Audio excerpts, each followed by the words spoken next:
今日はレモンを丸々1個贅沢に使ったジューシーもっちりレモン四方ケーキを作っていきます。初心者さんでも失敗しない固めメレンゲのコツと型を傷つけない綺麗な手外しを徹底解説します。口いっぱいに広がるレモンの爽やかな風味で暑い夏でもさっぱり食べやすいシフォンです。それでは作っていきましょう。まずはレモン果皮をすりおろします。丸々1個使い切ってください。すりおろした果皮は生地に混ぜ込む用と仕上げのトッピング用に半分ずつ分けておきます。レモン果汁もしっかり絞り、使用量を計量しておきましょう。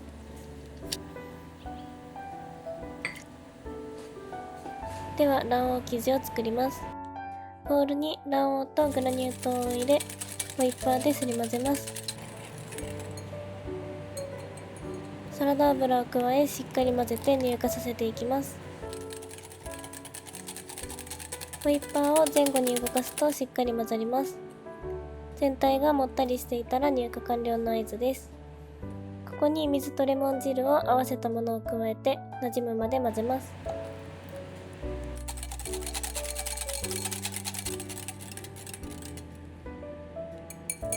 先ほど取っておいたレモン果皮を投入して再び混ぜます。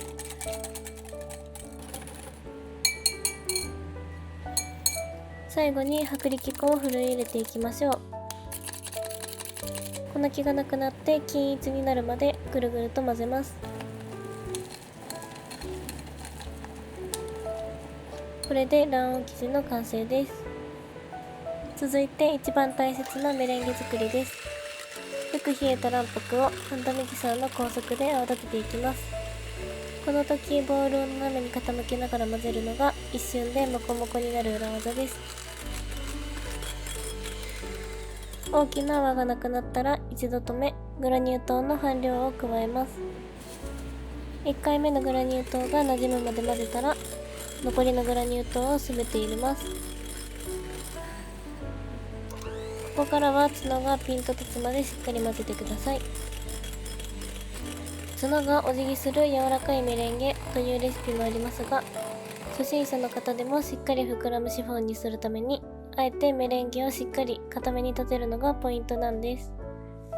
最後にハンドミキサーの低速でボウルを一周し、キメを整えたらメレンゲの完成です。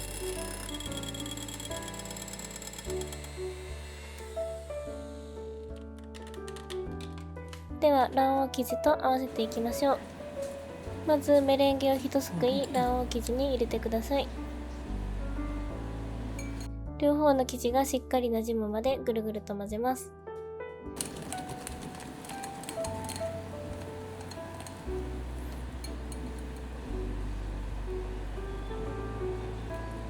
これを残りのメレンゲのボウルに全て戻し入れます。ここからの混ぜ方がポイントです。ホイッパーで生地の底を持ち上げるようにぐるりと大きく一周し、中に入った生地をトントンと落とします。これをメレンゲの塊がなくなるまで繰り返します。ゴムベラだとメレンゲの塊が残り、焼き上がりに大きな空洞ができる原因になるので、ぜひホイッパーを使ってください。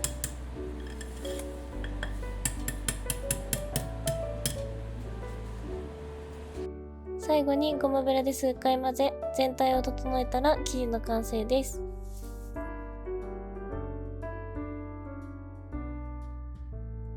型に流し入れます。1箇所からタラタラっと全て流し込みましょう。表面の高さを整えたら数回台に落として空気を抜きます。170度に予熱したオーブンで30分焼いていきましょう。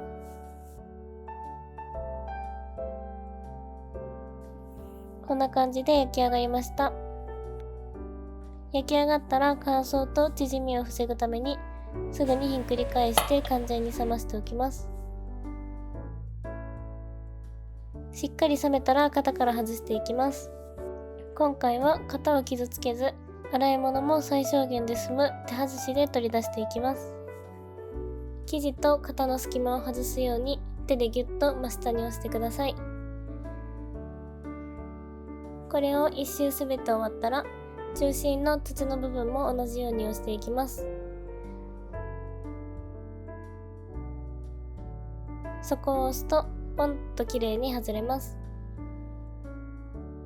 あとは生地の側面を下に下ろすように優しく型から離していきます。底と生地の隙間に指を入れると綺麗に外れました。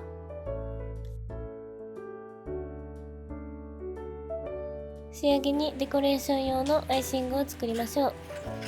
店頭に水とレモン汁を入れて混ぜるだけです。これをシフォンに垂らすように塗っていきます。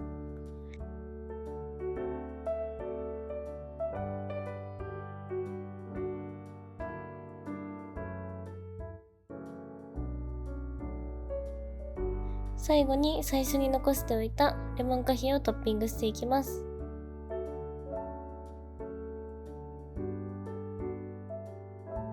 これでレモンシフォンケーキの完成です。時間が経つとアイシングが乾いてシャリッとした食感になりますが、待ちきれないので今すぐカットしちゃいます。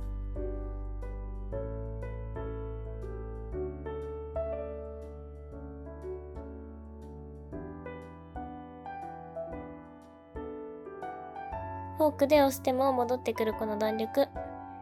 口に入れた瞬間、レモンをそのまま食べているかのようなジューシーさが広がります。メレンゲをしっかり立てたので、もっちりと弾力があって食べ応えも抜群です。レモンが美味しいこの季節にぜひ作ってみてください。